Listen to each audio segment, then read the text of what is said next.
In order to counter all the issues that Tyler and Isabella mentioned, we as a community need to come together and do our part to help slow the pollution of our environment to what we hope is an entire halt. According to a report published by Purdue University, the city of West Lafayette, the Division of Environmental and Ecological Engineering at Purdue, and the West Lafayette Go Greener Commission have created their own climate action plan to do just that. It was designed with the purpose of encouraging the community of West Lafayette to do their part and reduce the amount of greenhouse gases they produce overall by means of collecting data and using it to educate the community about the issues they are unconsciously contributing to. Now, regarding the consequences of our current means of agricultural production, those who are influenced by climate change directly, including the farmers in charge of said agriculture, also have a hand in its effects on their crop output. According to the U.S. Environmental Protection Agency's page on the effects and solutions of agricultural pollution, there are various ways farmers can and already are working to reduce waste from soil erosion and water pollution. The efforts of people and organizations across an entire watershed can affect the entire system of water that the watershed is encompassed by. On top of this, it also mentions how nutrient management, cover crops, buffers, conservation tillage, managing livestock waste, and drainage water management are all also great ways of preventing waste from harming our environment. So, aside from what's already being done, what else can we as a community be doing to slow down our pollution levels?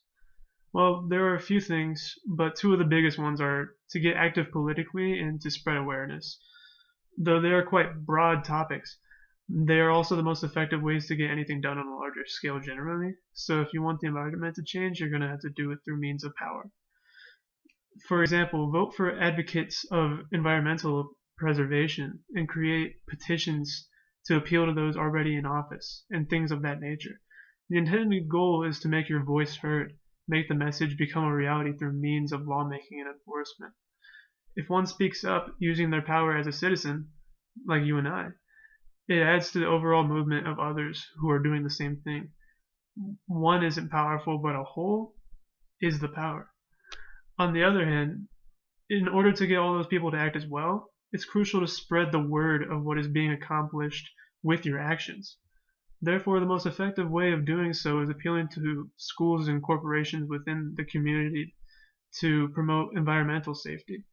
Teach the children of the community about what makes something bad for the environment. Teach them why they should care about it, things like that. Just make sure that the next generation is ready to take on what we have left behind. As for the organizations, it is key to have them not only promote, but also partake in the movement. Encourage them to use environmentally friendly products, maintain those kinds of habits, and of course to advertise it.